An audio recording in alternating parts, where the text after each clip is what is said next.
नमस्कार, मैं हूं सुनील बॉबी और आप इस समय देख रहे हैं बिहार समाचार, जहां बातें करते हैं बिहार की, खबरें होती है बिहार की और उसके बाद देश दुनिया में क्या है हलचल, तमाम चीज़ों को आपको हम रूबरू कराते हैं। बिहार की शिक्षा, रोजगार और राजनीतिक हलचलों के साथ गांव की सरकार का क्या है हाल और चाल, तमाम चीज़ों से आपको रूबरू कराते हैं। बिहार की पहली बड़ी खबर हम आपको बता दें कि राज्य में हाई स्कूल व +2 को 30 को मिलेगी 32,000 शिक्षक।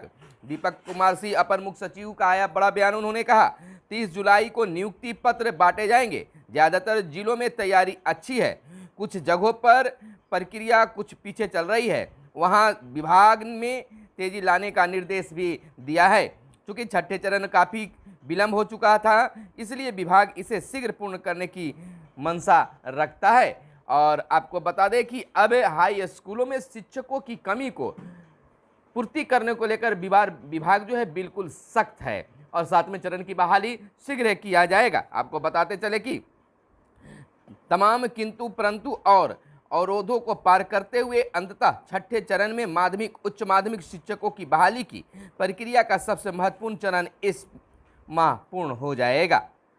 30 जुलाई को राज्य सरकार के सरकारी हाई स्कूल और +2 को 32,000 पदों पर चल रही नियुक्ति प्रक्रिया के तहत शिक्षक मिल जाएंगे। यानी कि हाई स्कूलों में शिक्षकों की जो कमी है, जो लोग चिल्लाते हैं, बच्चे कहते हैं कि शिक्षकों के न रहने के कारण फलाने विषय की पढ़ाई नहीं हो पा रही है, अब उसको पूरा कर लिया जाएगा। शिक्षा मंत्री का भी इस पर बयान आया है कि शीघ्र प्रक्रिया पूरी कर ली जाएगी। इधर गाँव की सरकार की बात कर ले तो हर पंचायत में पंचायत सरकार भवन बनाने का लक्ष्य पूरा करने का एक खास निर्देश है विभाग को बिहार सरकार के द्वारा दिया गया है और पंचायती राज विभाग भी एक लक्ष्य के तहत इस पर काम कर रहा है। 1 करोड़ से भी ज़्यादा राशि से बनने वाले यह पंचायत सरकार भवन, बिहार सरकार पंचायत भवन जो है, इसमें सचिवालय की तरह सुविधा होगी, हर विभाग की सुविधा होगी, हर कार्य होंगे, चाहे जाति प्रमाण पत्र हो या आवासीय प्रमाण पत्र हो। जहां बन गए हैं तो ठीक ठाक है और नहीं बना है तो वहां भी जमीन की व्यवस्था की जा रही है। जहां जमीन नहीं है तो ऐसा भी कहा गया कि अगर पंचायत मुख्यालय में जमीन नहीं है तो पंचायत के किसी भी गांव में आप सचिवालय में पंचायत सरकार भवन बना सकते हैं। तो इसको बनने से सभी को, जहां वार्ड सदस्य, मुखिया, तमाम लोगों को फायदा होगा, आम जनता को भी इससे खास फायदा होने वाला है। तो अगर आपके पंचायत में अगर पंचायत सरकार भवन नहीं बना है तो निश्चित तौर पर उस पर लगिए और इसको बनाइए ताकि आपके पंचायत को लाभ ही लाभ मिले। थावे में बनेगा बिहार का पहला ऑक्सीजन पार्क। तमिलनाडु के सलेम स्थित पेरियार विश्वविद्यालय की तरह बनेगा पार्क और अमृत महोत्सव के तहत थावे वन परिषद का हुआ है चयन।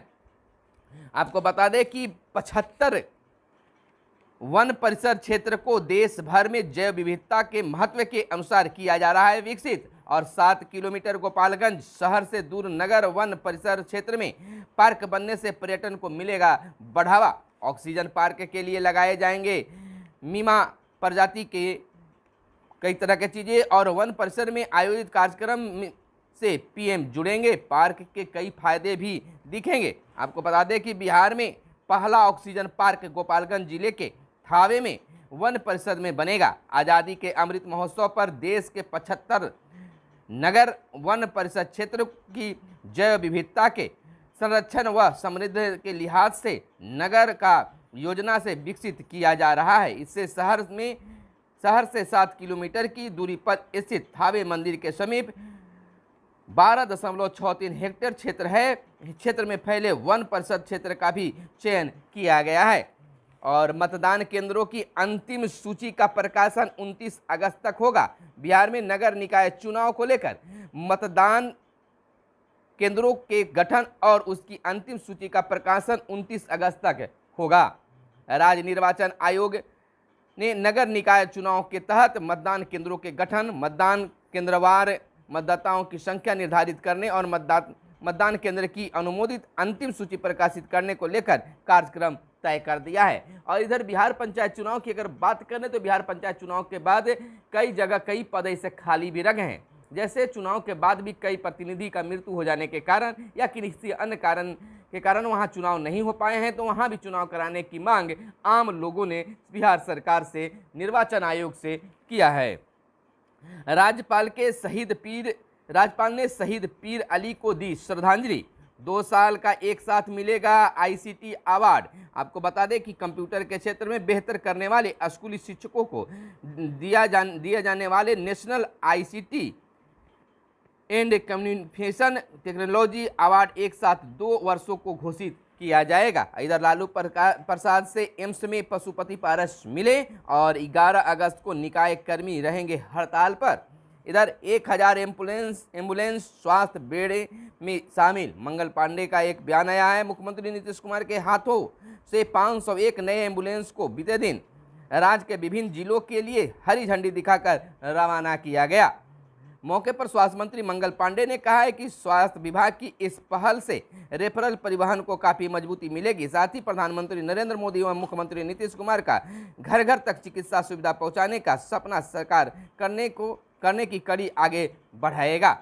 और इधर बता दें, पीएम आवास पूरी कराएगी जीविका दीदी। अब पीएम आवास को लेकर जीविका दीदी को बड़ी जिम्मेवारी मिल गई है। राज्य की 2275 ग्राम पंचायतों में मिलेगी इन्हें जिम्मेवारी।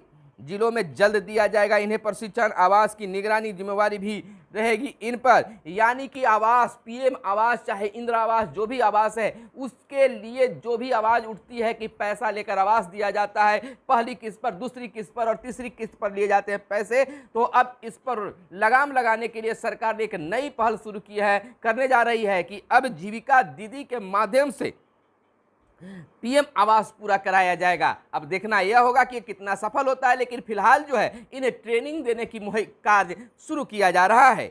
यानी कि जिसको भी अब पीएम आवास का लाभ नहीं मिला है, मिलना चाहिए, तो वह जीविका दीदी की अब जिम्मेवारी मिल रही है, तो वैसे लाभुकों को आप बेहिचक लाभ दिवा सकते हैं, दे सकते हैं और बिना भय मुक्त होकर, भय नहीं रखना है। आप जीविका दीदी के सहयोग से आप उसका लाभ आवास का ले सकते हैं। उसमें किसी प्रकार से ना पहली किस्त, दूसरी किस्त, तीसरी किस्त, किसी में पैसा लगने की बात नहीं है। लोग इस पर हमेशा आवाज उठाते रहते हैं, लेकिन अब सरकार भी इस पर पूरी ध्यान आकर्षित कर दिया है। इधर आरसीपीसी जदयू के बड़े नेता भूमिका अध्यक्ष तय करेंगे, विजेंद्र यादव का है कहना। ऊर्जा मंत्री विजेंद्र प्रसाद यादव ने कहा है कि पूर्व केंद्रीय मंत्री आरसीपीसी जदयू के बड़े नेता हैं, उनके आगे की भूमिका पर पार्टी के राष्ट्रीय अध्यक्ष ललन सिंह निर्णय लेंगे। और इधर आरसीपीसी का है, मुझे किसी से शिकायत नहीं, कार्यकर्ताओं से मिलते रहेंगे। जदयू के पूर्व राष्ट्रीय अध्यक्ष आरसीपीसी ने कहा है कि मेरी किसी से कोई नाराजगी नहीं है। मेरे जितने भी साथी हैं सभी ने पार्टी का निर्माण करने, इसे मजबूत करने और बूथ स्तर पर काम करने में महत्वपूर्ण भूमिका निभाई है। सब लोग हमेशा पार्टी के लिए काम करते हैं। मैं कार्यकर्ताओं के साथ ही रहता हूं। कार्यकर्ता जहां भी बुलाएंगे मैं जाकर उनसे मिलता रहूंगा। इधर भारी भरकम फौज के साथ बाद भी अवैध बालू खनन जारी है। पटना, मुजफ्फरपुर और गया सहित 13 जिलों में सबसे अधिक अवैध खनन हो रहा है। इन 13 जिलों में सैप, होमगार्ड और पुलिस की पर्याप्त संख्या पर सारे बेबस हैं। इधर पूर्वोत्तर के राज्यों में जदयू का विस्तार होगा और पुलिस अफसरों को मिलेगा एसीपी और एमएसीपी का लाभ और हफ्ते में एक दिन होगी बोर्ड की बैठक। खेत से सीधे घर तक सब्जी पहुंचाने की योजना अब तक रह गई अधूरी। सहकारिता विभाग ने 2 साल पहले वेज फेड बनाकर शुरू की थी योजना। फेज 2 का विस्तार करने का कैबिनेट की मंजूरी का था इंतजार। और इधर हम आपको बता दें, सुविधा दी गई है। मुख्यमंत्री नीतीश कुमार ने एम्बुलेंस को हरी झंडी दिखाकर हर जिले के लिए, विभिन्न जिलों के लिए रवाना किया। जिलों को भेजी गई 501 आधुनिक ambulance, 275 advance life support ambulance हुए हैं रवाना और 226 बेसिक लाइफ सपोर्ट एम्बुलेंस शामिल हैं। सीएम ने कहा, स्वास्थ्य परिवहन सेवा की गुणात्मक सुधार रहेगा। एम्बुलेंस में ऑक्सीजन सुविधा के साथ वेंटिलेटर भी मौजूद है। बिहार पहला राज्य जहां हर प्रखंड में लोगों को मिलेगी यह खास सुविधा। और बात कर ले लालू प्रसाद की, तो लालू प्रसाद की तबीयत पहले से बेहतर, खिचड़ी खाई बातें भी लोगों से की। दिल्ली एम्स में चल रहा इलाज, राबड़ी हैं साथ में। इधर बता दें कि डॉक्टरों ने फिलहाल अधिक बोलने से लालू प्रसाद यादव को मना किया है, लेकिन वह फिर खतरे से बाहर हैं और स्थिति काफ़ी बेहतर है। वह खिचड़ी भी खाए हैं और लोगों से बात भी किए हैं। मंत्रियों की बगावत के बाद जॉनसन ने दिया इस्तीफा।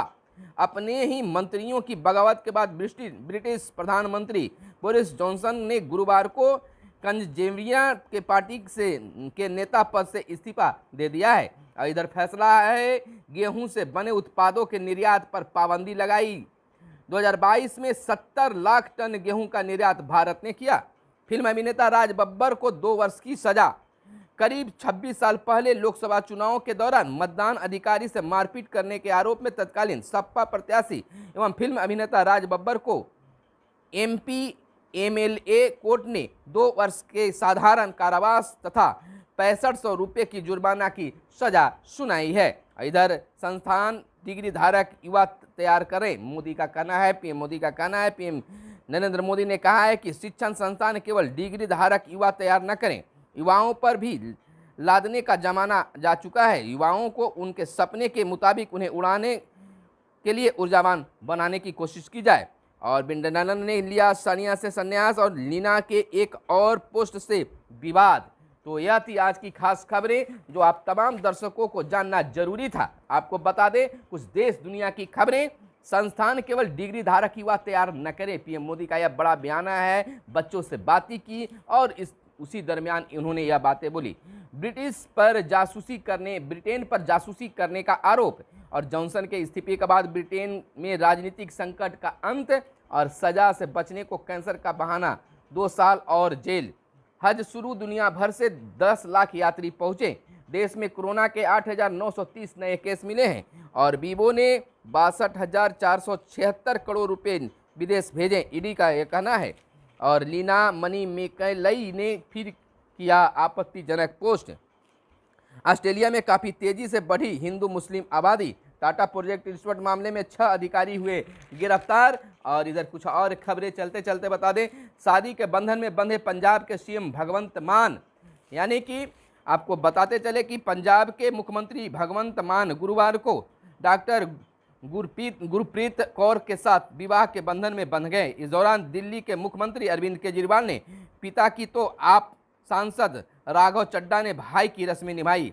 शादी में मान और गुरप्रीत के परिवारों के अलावा केजरीवाल का परिवार भी शामिल हुआ। इधर बड़ी स्क्रीन के साथ नई घड़ी पेश करेगी एप्पल और जलवायु संकट भोजन को बना सकता है जहरीला। नासा नया अंतरिक्ष स्टेशन बनाएगा। व्हाट्सएप वेब पर नया चैट फिल्टर जारी हुआ है और एल्विन्स दुनिया का सबसे उम्रदराज बंदर। तो यह थी खास खबरें बिहार के साथ देश दुनिया की भी। तो हमारे साथ बने रहें और देखते रहें ब्रेकिंग न्यूज, छोटी बड़ी खबरें जो आप तमाम लोगों के लिए सहयोग और काम की खबरें होती है। तो फिर मिलते हैं अगले वीडियो में, तब तक के लिए दीजिए हमें इजाज़त। धन्यवाद। जय हिंद, जय भारत, वंदे मातरम।